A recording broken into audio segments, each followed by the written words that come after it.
Alter said his whole yeshiva in Slobodka was kedai to produce one of Reb Avrohom Elya Kaplan. He's unknown because he died suddenly, very unexpectedly, and he was 34 years old. Put it in perspective, he was a year older than Rav Aaron Kotler and Rav Yaakov Kamenetsky.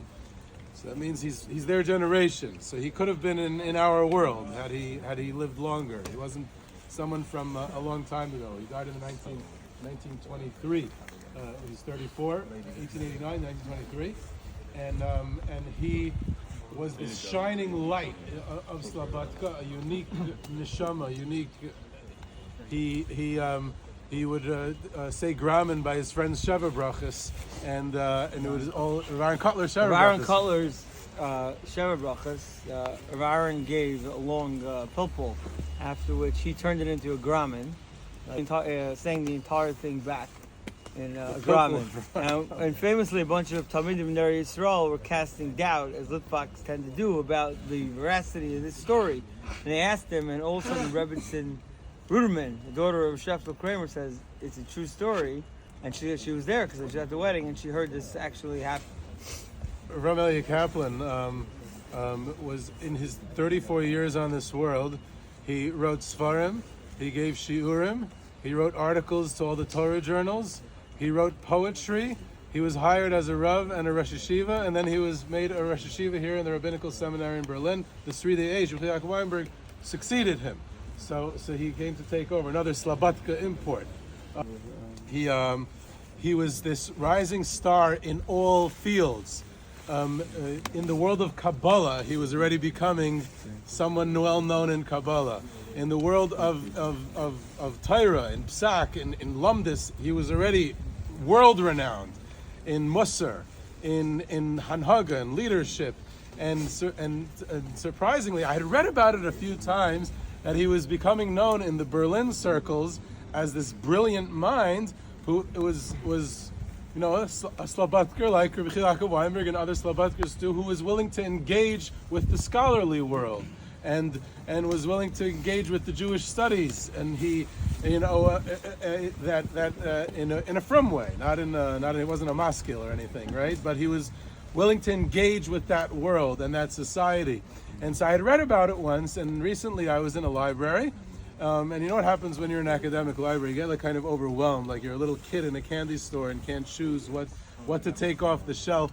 And I noticed a Pinkus Kehilos Lita from the Vad Ha'arba Ratzis, which, if you're interested in reading that book, you should probably be institutionalized. So I immediately grabbed the book off the shelf. I was fascinated by it, and it was edited from its original. It had never been published. It was in an archive. It was edited from its original in the early 1920s in Berlin by the famous Jewish historian Shimon Dubnov, probably the most famous Jewish historian in the world in history, and he since Josephus, and Dubnov. So I'm flipping through it, and I see Dubnov's introduction to the book. So I read through the introduction because he explains how he found it and how he came to publish it.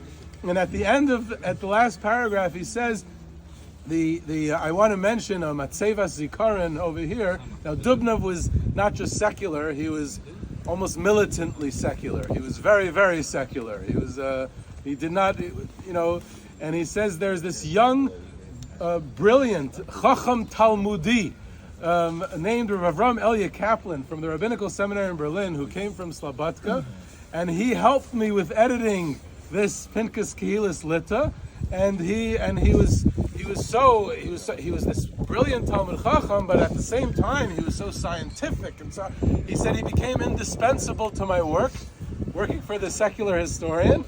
And unfortunately, tragically, before this book was even published, he suddenly died when he was 34 years old. So I was amazed by that Shimon Dubnov, who is like the most opposite of the yeshiva world that's possible, is coming being maspid, the brilliant Reb Avrohom Elya Kaplan. And then the Mekubalim come along, and they recently, they started discovering his Shakachama, his famous song, which we'll hear more about, Davi and our singer, and also a little bit more about Reb Avrohom Elya Kaplan. On that note, the latest edition of Chakira Journal printed one of his Hispedim. This is a gutsy move, obviously. Somebody who's coming from the yeshiva world, someone who was head of the Hildesheimer Seminary. First of all, we're coming up on his 100th Yartzeit very shortly. He died in 1924.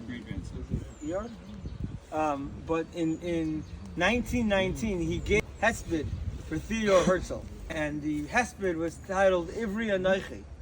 And I'll just give you a small glimpse into what he said. In 1919, he eulogized Herzl with the following words: "He did not teach us the Torah of Moshe. He didn't teach us Halacha and Agada.